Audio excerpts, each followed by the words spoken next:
Alô, outra vez novamente, Padre Donaldo aqui na TV Guaratuba. E neste mês, na Igreja Católica, é nosso mês de reflexão sobre vocações, né? Mas eu gostaria de refletir hoje sobre isso em termos do livro do Gênesis. Como eu já falei, o livro do Gênesis realmente tem muita mensagem importante para nós sobre quem somos nós, por que estamos aqui e como que devemos viver. Por isso, o livro do Gênesis, os primeiros 10 capítulos, né, são uma tesoura, realmente é muito importante. No livro do Gênesis, então, está escrito num dos capítulos que Deus criou o homem e mulher, e o homem deixará seu pai e sua mãe e se unirá à sua mulher.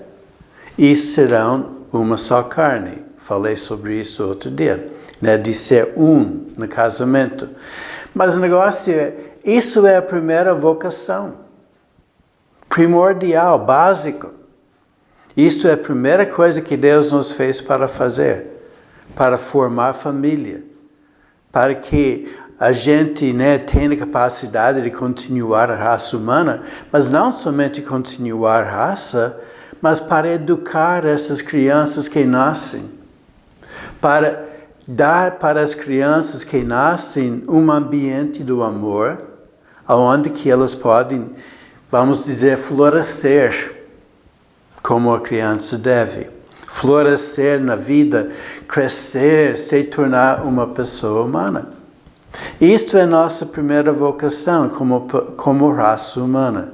E por isso o casamento é realmente uma vocação supremamente digna perante Deus, supremamente importante e deve ser na igreja hoje também considerado a vocação digna de todo mundo. Por um tempo na igreja, mais ou menos, aí, o casamento era considerado, né, uma vocação para quem não podia ser padre ou freira. Foi mais ou menos desvalorizado, né? A gente sabe disso, é o passado da nossa igreja por vários motivos, né, que não dá para entrar em todas elas agora. Mas aqui foi desvalorizado a vocação familiar. E até hoje tem uns restos disso, né, no sentido, quando fala de vocações, geralmente quem está falando está pensando em vocação de padre ou de freira. A vocação de vida consagrada para Deus. Isso não é certo. É certo mesmo é nossa vocação na luz do livro do Gênesis. Então, na igreja nunca devemos e nunca podemos desvalorizar a família. Porque isto é o cerne da vida humana. É o principal na vida humana. E nós temos que reconhecer isto. Agora, como nós já falamos tantas vezes no passado, viver o casamento é difícil. É uma arte, é uma coisa que a gente descobre fazer. Mas temos que lembrar que são duas pessoas que se unem, cada um com sua individualidade, cada um com sua personalidade, seus talentos, suas capacidades, sua maneira de pensar. E se casa quer dizer que traz a riqueza de cada um para seu casamento. Isto que é o ideal. E cada um contribui com suas ideias, com sua maneira de pensar, porque homem e mulher pensam diferente. Mas isso deve ser riqueza, não fonte de briga. O fato que pense de maneira diferente e olhe para a realidade um pouco diferente, deve trazer uma riqueza de pontos de vista diferentes e a capacidade de ver a realidade maior numa maneira mais clara. Isto que seja o ideal. Eu vi uma coisa no Facebook esses dias, né? Uma senhora estava falando, feliz a mulher que tem um marido que manda nela. Eu não concordo com isso. Porque casamento não é escravidão da mulher.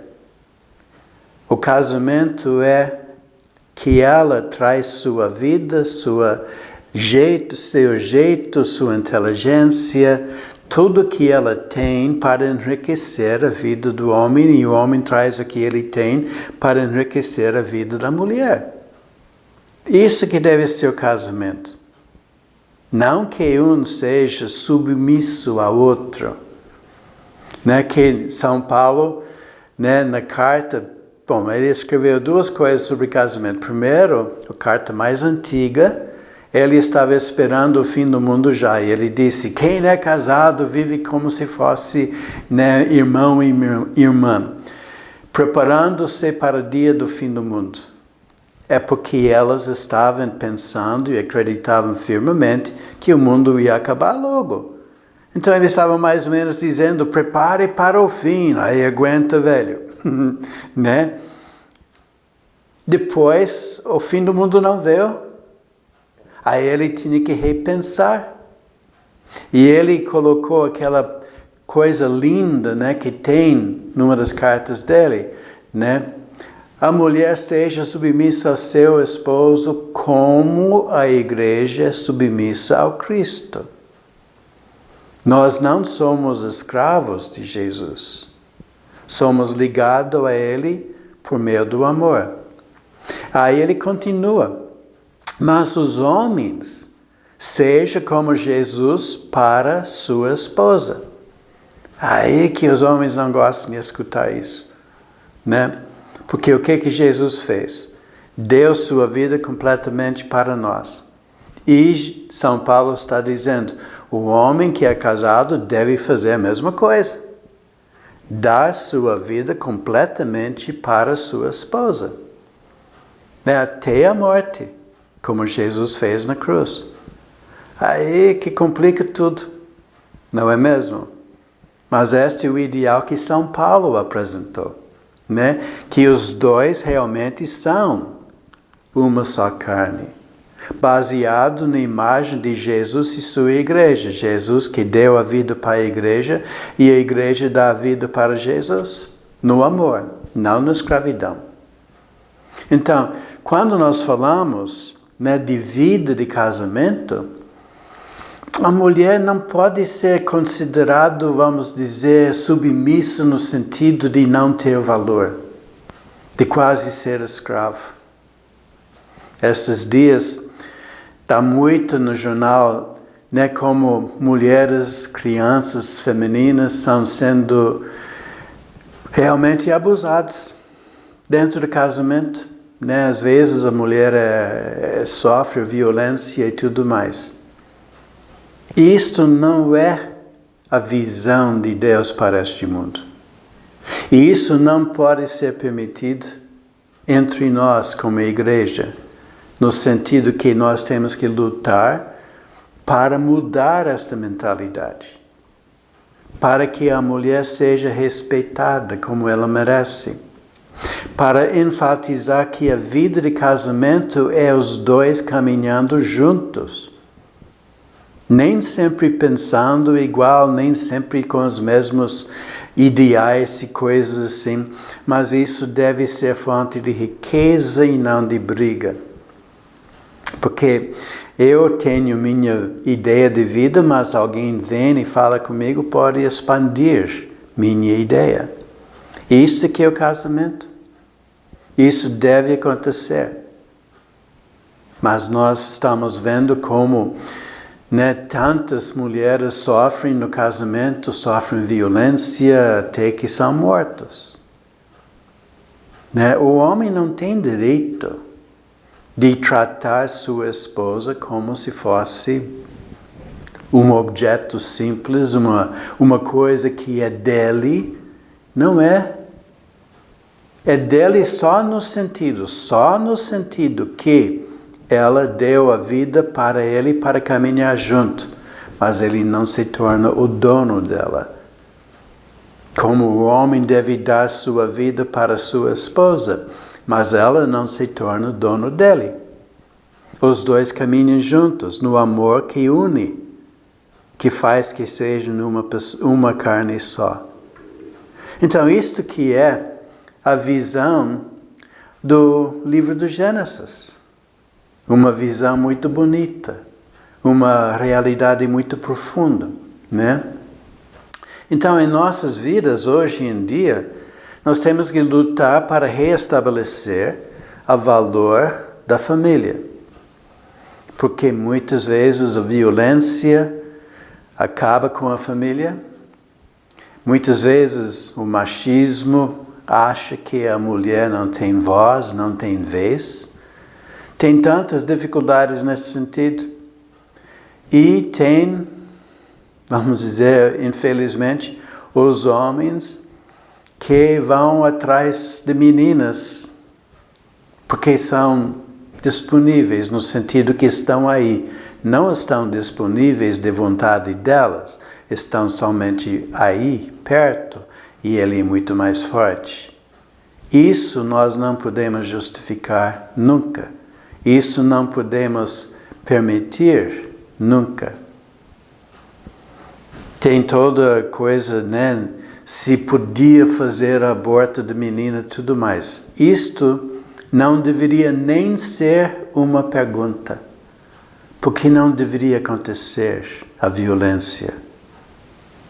Se nós tivéssemos uma sociedade baseada mesmo no amor que Jesus nos ensinou, não teríamos que pensar sobre o que fazer para esta menina.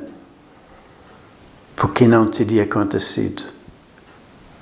Isto é a importância de Jesus Cristo.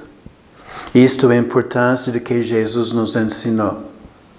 Por isso eu falei no início de todas essas conversas, às vezes nossa religião é considerada coisa do passado, coisa de lado. Não é mesmo. É bem atual hoje em dia. Porque se nós pudéssemos aprender de Jesus Cristo como viver o amor, as famílias seriam felizes. A felicidade estaria muito grande entre todos. Isto que é o que Deus quer. Mas nós temos que escolher. Escolher o amor, escolher viver o amor e escolher este amor como ideal que é acima de tudo. Porque não adianta dizer que o mal não existe. O mal existe, mas onde que está o mal é dentro de nós. Nós podemos escolher fazer o mal. Mas com a orientação de Deus, com a orientação de Jesus Cristo, nós escolhemos o amor. Então, este mês vocacional e a primeira vocação mais importante de tudo é de casamento. Muito obrigado por sua atenção, gente. Até a próxima vez. Goodbye.